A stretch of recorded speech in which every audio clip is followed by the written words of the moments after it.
So you know when celebrities and big name sports stars get on camera and say something really wise or deep like this? I could either tell him, no, I'm done. He'd give the signal, match is over. Or, let's keep going. And again, this is a little takeaway for you guys. Well, I feel like the YouTube equivalent of that is this. Hide your wife, I've got a knife. And although that is truly beautiful in itself, I feel like YouTubers have wisdom they have yet to share.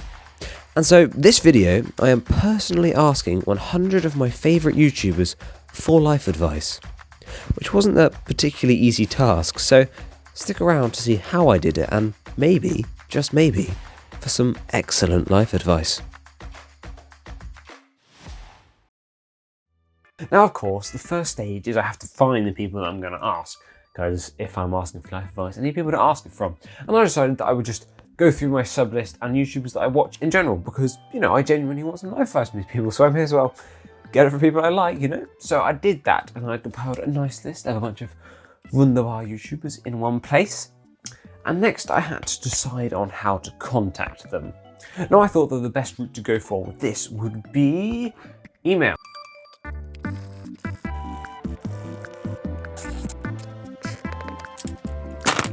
And I then had to find them, which I realised was going to be more of a challenging task than just deciding on how to contact them.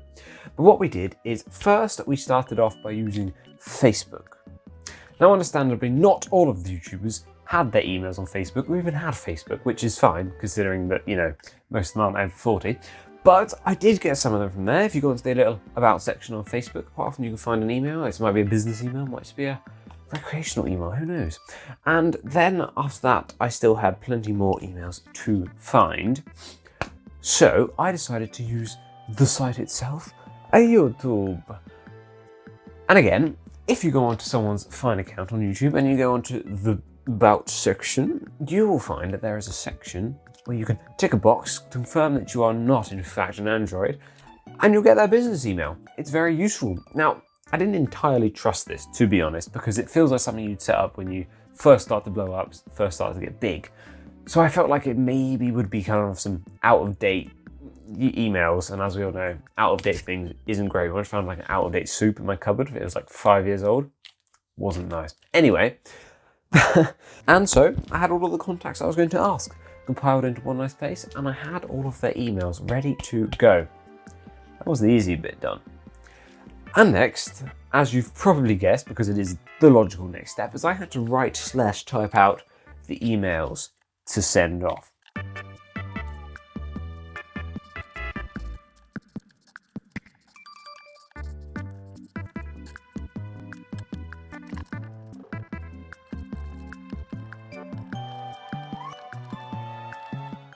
So originally I thought, well, I want these to be very persuasive. I want them to really feel it in their heart and want to reply to my life advice request. But I realised that if I was going to do that and write out a personal email for everyone, I was going to be there for years. So instead, I wrote out a rough template and then left gaps to fit in individual things. And so to explain the template a bit, I started out by saying, hello, and what I liked about their videos. So I say like, I love the videos and I prefer, or I really like this thing or this game, or whatever. Basically, just to suck up to them a bit, because as we know, flattery goes a long way. And once I'd done that, I got straight to it. I had a nice line of bold saying, if you could give me one piece of life advice, what would it be? And after that, I just had a few more little bits like, thank you very much, appreciate it. And I also threw in a little psychology technique there, saying that I'd like to add their advice to other YouTubers' advice that I've got, suggesting, you know, these others have replied to me. And as people want to be like, they don't want to be the odd one out and they want to conform to others, they basically are more likely to reply if think others have done so. Like on the side of bin lorries, you know, where they have the recycle sign saying that most people recycle, do you? It kind of encourages people to recycle in that way because they want to be like everyone else. So yeah, I just threw that in there because why not? And then I had a nice sign off of my name, a smiley face, and on some occasions, a PS if I had something extra to say about their life. I don't know, probably weird, but yeah, just occasionally. And so I had out the templates ready to go. I filled in each one and I copied and pasted them onto the email and done. After a couple of days, a couple of corrections, a couple of nervous breakdowns, a couple of accidents, eventually all the emails were sent out. But I didn't just stop there because, like I said, I didn't fully trust them all. So what I did next is I went on to the old Instagram, you know what we love, and I followed all the people and I sent out messages, and that was all the contacting done. It took ages, but eventually it was finished, and now I just had to wait. A couple days passed and no emails, no DMs, no nothing. I was getting rather concerned that I'd wasted a lot of time spending hours writing emails to no avail. But instead of fully breaking down, I doubled down. I sent out more emails, more DMs, and I kept going for a little while until eventually I had enough responses for a video. And so, without further ado, the bit of the video you've actually been waiting for, life advice from musicians, internet people, and of course, YouTubers. Accompanied by random B-roll, I just fancied filming. But some of it is actually really good advice, so I hope you enjoy. The first advice is from Paddy Galloway. Try new things. We're here for a long time, but everyone operates on very short time horizons. I started 30 channels before finding one that I liked and performed well. Don't put anyone on a pedestal.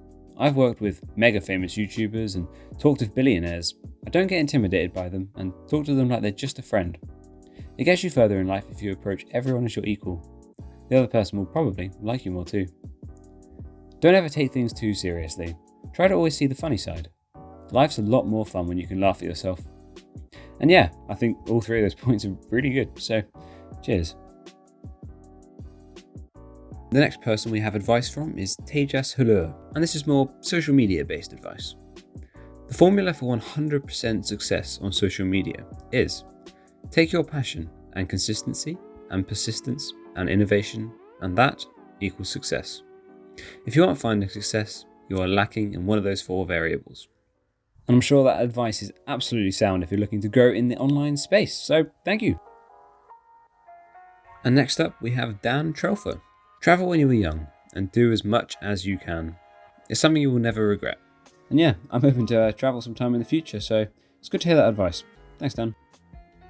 And next we have advice from Hyphen, who's actually recorded the voice himself. Yeah, happy to give a piece of advice. I guess my main thing would be, it's a bit corny, but keep going. The best things that have ever happened to me have happened when you just keep going. And a saying on top of that is people overestimate what they can do in a day and underestimate what they can do in 5 years, 10 years, whatever. And the point there is that we all have these lofty ambitions. We think, oh, I want to do this. It's going to make me really happy. Try it for a day, try it for 2 days. We don't get anywhere and we give it up. But in reality, it just takes longer than that. But when you recognize that, when you don't underestimate what you can do in a longer time period, that's when things start to get pretty interesting and you can do things you really like. So that would be my long-winded answer to your question. But yeah, thanks for the message. Appreciate it. I think that is some very true, very sound advice, so thank you very much. And next we have the man in the thumbnail, the one and only 2021 London mayoral candidate, Max Fosh. And I asked Max for some posh life advice because, well, know your audience, guys. And Max's posh life advice was always hold white wine by the stem of the glass. Now, it's fair to say that I didn't know this, and well, I don't really drink white wine yet, but whenever I do get a taste for it, I shall bear this in mind. So, thank you, Max. And next up, we have the main man, Jerem. The best thing I can think of at the moment is that as hard as it is not to hate and worry about certain things, in the perspective of your whole life, it most likely won't be a problem for very long. Think about problems in the past that don't affect you anymore. They might have been awful to deal with at the time, but now they're over and just a memory. The things that are currently a big problem in life will one day also just be a memory. So keep this in mind because it might make those bad times a little bit less bad. Thank you very much, Mr. Chirham, sir, and don't forget my Sprite. And next up, with some life advice, we have the real comic book gamer, and his advice is to find what you like doing and don't quit. Now, this is some short but sweet advice, which I think is very valid. So thank you. And last, but definitely not least, we have advice from Mike Fernie, who's the head of video at Drive Tribe, which is a very cool company all around. And his advice is to find what you genuinely love to do what you would do, money being no object, for the rest of your life, and then set about finding a way to make that justifiable as a career. It can be very tricky, but it's far too easy to just slot into the conveyor belt of 9 to 5 jobs and never fully live your life to the full. Make shit happen!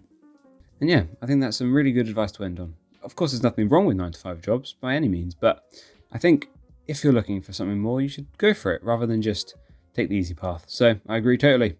Thank you very much. And that is the advice done. And some good advice, I'm sure you'd agree. I reckon there was some very intelligent stuff in there. And I think we have in fact discovered that YouTubers have more wisdom than they typically let on. I reckon we could have all learned something from this video actually. I for one discovered a camera angle, which I will never be using again, ever. I don't know what possessed me to try that, but I'm glad I discovered it now, so I never will do it again. And yeah, thank you very much for everybody who watched this video, and thank you very much to everyone who contributed. Much appreciated. You made the video what it was, because otherwise I'd be just making up advice, which isn't really the same thing. So yeah, I hope you enjoyed. Thank you very much. Have a wonderful day, and I shall. Oh my. Okay, right. Bye.